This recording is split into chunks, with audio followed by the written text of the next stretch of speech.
perfect. Well, thank you very much, Steve and Cheryl, for that much too generous introduction. If my late mother were here, being my mother, she would believe every word of it. If my late father were here, being a realist, he would probably wonder who you were talking about. But introductions of that sort remind me of the small boy who fell headfirst into a barrel of molasses. And when they pulled him out, he licked some of the molasses from his face and said, "Lord, make my tongue adequate to this occasion." Well, actually, this is not my night for humor, and I'm not a match for either Stephen or George. So I'm not even going to try to be funny. Except my first line, and that's after this wonderful banquet, I think that I have exceeded the feed limit. Bad humor, you better believe it. I wish that I were in a mood for good humor, but I'm not. We are hell-bent in the direction of destroying our planet, and frankly, we appear to be doing very little about it. Decades ago, visitors from other planets warned us about where we were headed and offered to help. But instead, we, or at least some of us, interpreted their visits as a threat and decided to shoot first and ask questions after. The inevitable result was that some of our planes were lost, but how many were due to retaliation and how many were as a result of our own stupidity is a moot point. Wilbert Smith, one of the first Canadians to take an active interest in the subject of UFOs, asked the visitors about the accidental destruction of our aircraft by flying into the vicinity of a flying saucer. The response, and this is Wilbur's words, "We were informed that although a few of our aircraft had come to an unfortunate end by what they considered the colossal stupidity of our pilots, they were now taking corrective measures to avoid our aircraft. I asked them," and this is still Smith, I asked them what happened, and they said, "Well, the fields around the saucers, in order to hold them up, in order to produce the gravity differential, the time field differentials which were necessary to operate the ship. These sometimes produced field combinations which reduced the strength of materials to the point where they were no longer strong enough to carry the loads that the materials were expected to carry." Now, as we know, aircraft, particularly the military type, are built with a rather small factor of safety.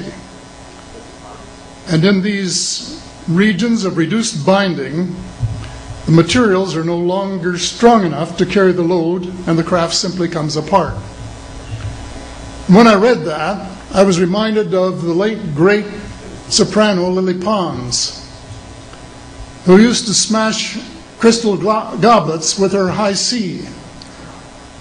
She would direct the sound at them, and something in the sound waves would change the structure of the glass, and it would fly apart. Well, this didn't satisfy our military chiefs, who must have thought that it was more important to secure American nuclear superiority, even though using it would result in the annihilation of us all, than to take the hint and start moving the planet back from the brink of global disaster. They, the military, must have been and still are so paranoid that they feel it necessary to use the visitors' technology to fight them off, rather than welcome them as partners in development, though they may have seconded a few renegades to assist them in what can best be viewed as diabolical developments.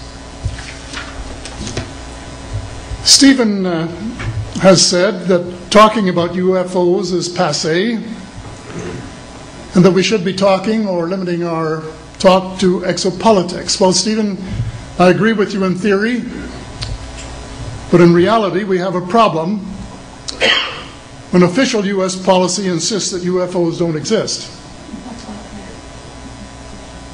The veil of secrecy must be lifted, and it has to be lifted now, before it's too late. It is ironic that the U.S. would begin a devastating war, allegedly in search of weapons of mass destruction, when the most worrisome developments in this field are occurring in your own backyard.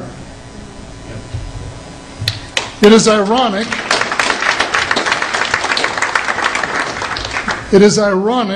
that the U.S. should be fighting monstrously expensive wars in Iraq and Afghanistan, allegedly to bring democracy to those two countries, when it itself can no longer legitimately claim to be called a democracy, when trillions, and I mean thousands of billions of dollars, have been spent on projects about which both the Congress and the Commander-in-Chief have been kept deliberately in the dark.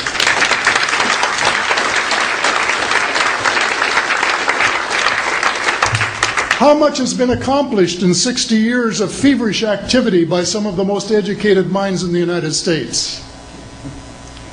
Has America developed flying saucers that are visually indistinguishable from the visitors, as alleged? And if so, what do they propose to do with them?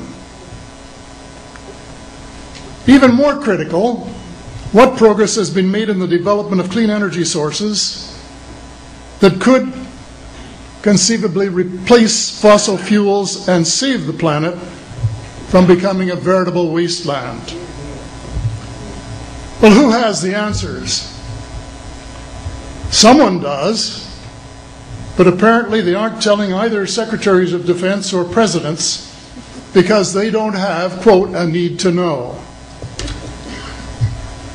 In a story told by Dr. Stephen Greer, President Clinton was asked a question by White House reporter Sarah McClendon about why he didn't do something about disclosure.